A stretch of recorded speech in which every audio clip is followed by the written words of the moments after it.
Today in the Joy of Editing, we're continuing to look at all of the filters inside of Nic 9 Color Efex. Today it's the black and white conversion filter. Stay tuned.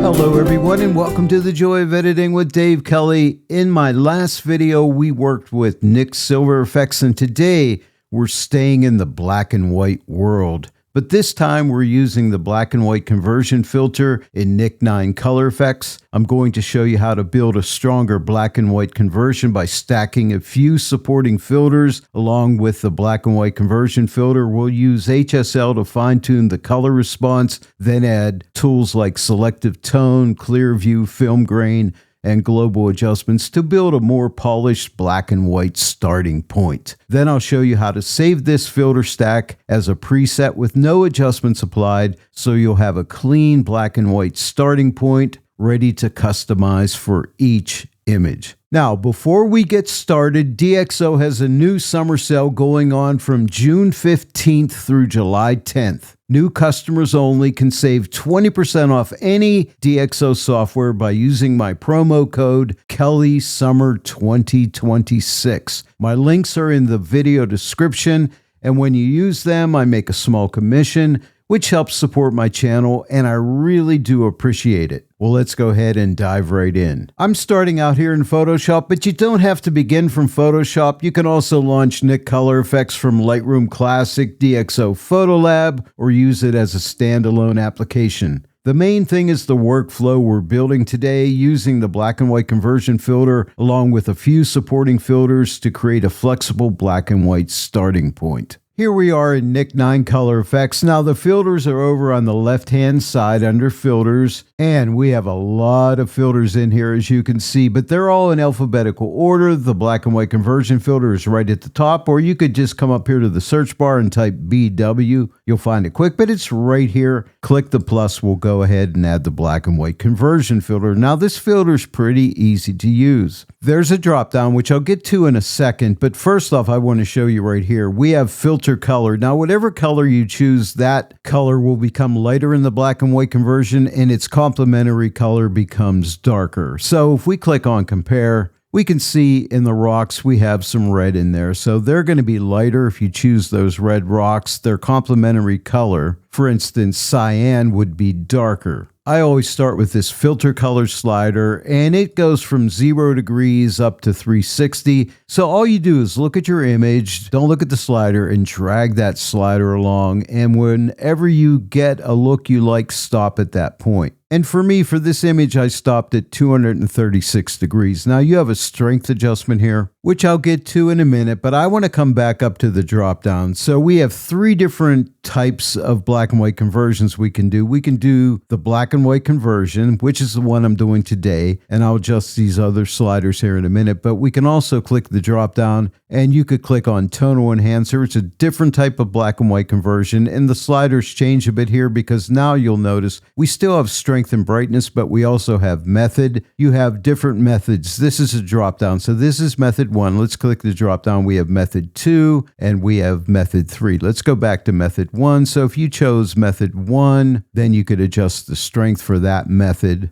Or you could click on the drop down and go to method 2. It's going to be a little different. And again, you can adjust the strength for that method. And let's click the drop down one more time and go to method 3. Now this is method 3. Okay, so you have three different methods here. Instead of tonal enhancer, let's click on dynamic contrast. And with dynamic contrast, you have a contrast enhancer. So you can increase that contrast more or decrease it. You can adjust the strength. And of course, you could also adjust the brightness. Now, let's come back up here and click this drop down. So you can do a black and white conversion, a basic black and white conversion. You can use tonal enhancer for the conversion or dynamic contrast. I'm just using black and white conversion because I have something special to show you today. Now that I've set the filter color, let's work with the strength. Let's see, do we want to give it more strength? Do we want to give it less strength? And I think right there at 55%. Now we can brighten this up a bit if we need to. And I think I want to brighten this up a little bit right to there, 39%. I just want a little more contrast. I'm just going to click on this handle right here and use my right arrow key and bump this over a couple times to like 33%. Now, as far as shadows, I'm going to click right here. I'm just going to take the shadow slider to the left, just to darken up the shadows a little bit, not too much. I'm going to come over to 28% should be good. And I think the highlights are fine. We're going to leave those right there. Now, if I shut off the filter, there's the before, there's the after, but there's our conversion so far, but we're not done yet. And stay tuned to the end because I'm going to show you how to make a preset for what I'm doing today. What I want to do is add an HSL color adjustment to deal with the colors of the image, which will affect how the black and white looks. This is really cool. Let me show you. Let's go to the left-hand side in the search bar. I'm just going to type in HSL and click the plus to add the HSL filter. Now, right now, if I start making adjustments, look, if I take the saturation up globally, nothing happens, right? I'll just double click to reset. What we need to do is, first off, I'm going to collapse the black and white conversion filter. I'm done with it, so I'll click right here just to collapse it. And what I want to do is click and drag this above the black and white conversion filter. That's very important because now when I adjust the global saturation, you'll notice the black and white image changes. Isn't that cool? So now we can affect the colors of the image. Let me just double click and reset this for now. Now you could use this picker tool. Just click here and then select a color in the image. But I'll just work with my individual colors. I'll click on red, and all I want to do here is adjust the luminance values of reds. In other words, anything that was red, make it lighter or darker. For instance, if I move this to the right, see how reds get lighter, or if I go to the left, they get darker. And I just want to make them a little bit lighter, and I'll take it to right there, 21. Now, you can further refine by adjusting the hue of the color. I'll just double click to reset, or the saturation of the color if you want to. But for this image, I'm just working with luminance for all the different colors. Now let's click on orange. Now we can lighten oranges or darken them. And I want to darken them a bit, and I think -26 is good. Now let's click on yellow. Now you can always come back and left click and hold the compare button to see what colors you have there. And the grasses down in this area, there's a lot of yellow, so we can lighten those up. So let's take the luminance to the right and just lighten up some of those grasses. And there's some yellows up in here too that come out. Now let's click on green because we have a lot of green in the trees, as you can see. So let's lighten up the trees. So take the luminance to the right. See how those trees start to lighten up, and I'll take it to right there, 42%. And now I'll click on cyan, and there's cyan down in the water, so let's darken that up a little bit to add a little bit of contrast. You see that? To right there, -22%. And now let's click on blue. And now we can darken blues or we can lighten blues, and I think I want to lighten blues. We have a lot of blue in the waterfall here. So I think I'll take it to right there, 47. I like the contrast I'm getting. And now click on global saturation, and here we can work with the hue.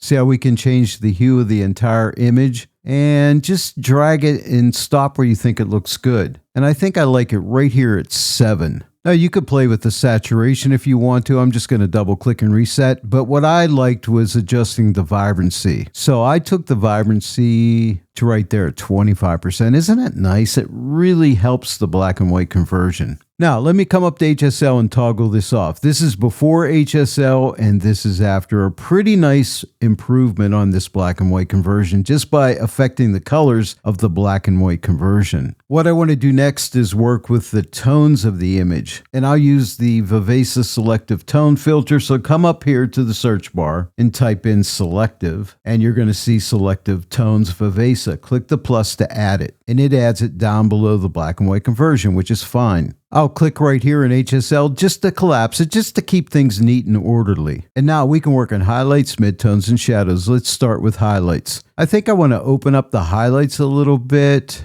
to right there, 21%. And now let's work with the midtones. Do we want to lighten the midtones or darken them? Let's lighten them up a little bit. Right about there, 11%. Now we can work in the shadows. You know, we can darken the shadows or lighten the shadows. I just want to lighten them up a bit. Right about there looks good. And now we can work with the blacks. We can make our blacks darker or lighter. and I think I'll just make them a little lighter. Now let me shut off Selective Tones. This is before and this is after. Click right here in Selective Tones to close it. Now we're going to add another filter, so come back over to the left side. I'm going to click the X, and I want the ClearView filter, so I'm going to type in CLE, and that's enough to get ClearView, right? It's right here. Click the plus. Always click the plus to add it to the stack. That's important. And now let's add some ClearView. It kind of removes haze, but it'll build up on the contrast a bit. See, when I move it to the right, details start to come out a little bit, and I think I'll take it to right there, 42%. Let me shut this off. Here's before and here's after. It's also helping the sky out, but it might be a little too strong in the sky, so here's what we can do. Click the plus for Add Local Adjustment, click on Area Selection AI, and now what we'll do is click and drag a box like this to select that sky.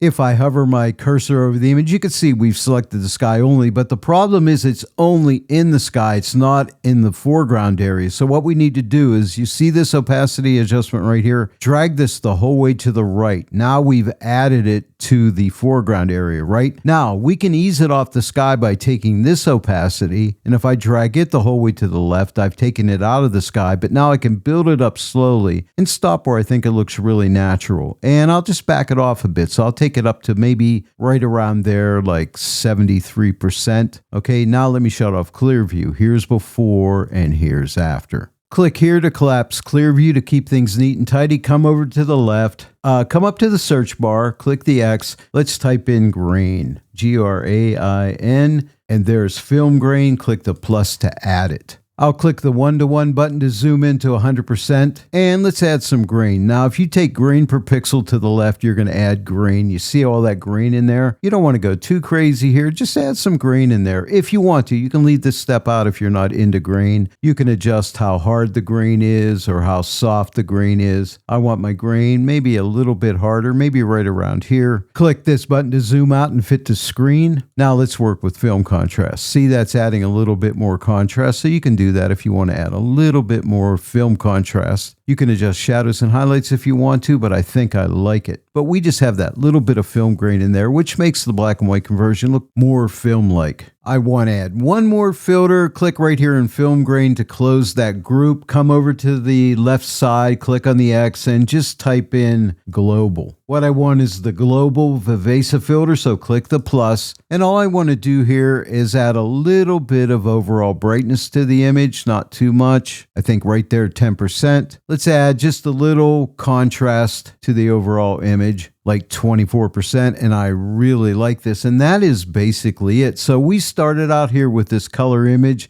and we end up here with this black and white conversion. So you can do some really dramatic black and white conversions right here in Color Efex. I also love Silver Efex, but Color Efex can give you some good results too. But this is a nice little set of filters we can use for a really nice dramatic black and white conversion here in Color Efex. And now I'll show you how to turn this into a preset for a black and white conversion. Now, if you'll recall, I started out in Photoshop. All I need to do is click apply, and I'll send this back in Photoshop. And here we are back in Photoshop. Now I started out as a smart filter, so I can just double click Nick 9 Color Efex and go right back into Color Efex and make some adjustments, add more filters, whatever I need to do. I'll shut this off. Here's before, here's after. Now I'm going to show you how to make a preset. Let's go ahead and make that preset. Now you could bring any image into Nick Color Efex. It doesn't matter. Come up to the top left side of the interface. Make sure you have categories toggled on because we're going to put this in a category. Click on personal. That will be your personal presets. Click the plus to add a new category. Click on create a new category. Let's give it a name like BW conversion. And let's click create. And now we could see it right here, BW conversion. If I click on it right now, there's nothing inside there. Now we have to add the filter, so click on Nick and make sure your filters are open. If not, click on filters. Type the filter name in the search bar. We want to start out with HSL. click the plus to add it, because remember, that's the first one we want. Now, this is important. I want to start with no adjustments, and a lot of the filters already have adjustments applied to them. The HSL doesn't, so we don't have to worry about this one. So let's just click here to collapse this group. But if it did have adjustments, you would click the reset button right here. The next filter is the black and white conversion filter. Come to the left side, click on the X. Let's just type B//, and there it is right there. Black and white conversion, click the plus. And here's the black and white filter with the default setting. I don't mess with this one. I'll just start making adjustments as I go. For now, let's just collapse this group by clicking right here. Now let's add the next filter. Come back to the left side of the interface, click on the X, type in SEL for selective. We want selective tones Vivesa, click the plus. Now this one we don't have to reset either because there's no settings on it yet. So just click here to collapse it. Come back to the left, click on the X. Now type in ClearView, clear is enough, and then click on the plus to add it. Now the intensity is off, so you don't have to reset this one. Click right here to collapse it. If you're into film grain, add the film grain filter. Come to the left side, click the X, type in film, and here's film grain right here. There's also one for film grain branded. I'm just going to click the plus for film grain. This is the default setting, so if you click this, nothing changes here, but just take the grain per pixel, take it the whole way to the right. That shuts off any grain, and then drag the shadow and highlight protection sliders to the left and click right here to collapse the group. One more filter, come back to the left, click on the X, and type in global. And we want global adjustments for Vivesa, click the plus. And there are no settings here either, so we're good to go. You can collapse this group if you want to, but these are all the filters that will make up the preset for the black and white conversion. And now come back over to the left side of the interface, click this X right here, click on personal. Now what you want to do is click on that black and white conversion category, click that. And right now there's nothing in this category, but we're going to save this out as a preset. So come to the bottom right side of the interface, click on Save Preset, and make sure you click right here, Save Preset in Active Category, which is the black and white conversion category. So click here to check that on and give this preset a name. I'm just going to call it BW Conversion. And now click Save. If we look over here to the left, we're in the BW conversion category. Just click presets and there's that preset right there. So just click on it. And if you look to the right, here are all of those filters. I'm going to click right here. See this button right here? Click that once, click it one more time. There are all the filters all collapsed, ready for you to work on. So the first thing I would start with is, just like in the video, start with the black and white conversion. Click on it, make your adjustments here, and then go to HSL and adjust your different color luminosity values, and then start working with the other filters if needed. Add some grain if you want to, but that's it. But now you know how to turn this into a preset, which is super helpful for black and white conversions right here in Nic 9 Color Efex. Well, there it is, everyone. That was the black and white conversion filter inside of Nic 9 Color Efex. And we've added a bunch of other filters to it so we could get a really great black and white conversion right inside of Nic 9 Color Efex. If you enjoyed today's tutorial, please give this video a like, share it with your friends, and if you're not yet a subscriber to my channel, please subscribe. Click the bell notification icon, click all so that you receive all notifications, and then every time I upload a new tutorial, you'll get notified about it. I want to thank each and every one of you for joining me today in the joy of editing with Dave Kelly, and I will see you all right here next time. But until then, happy editing.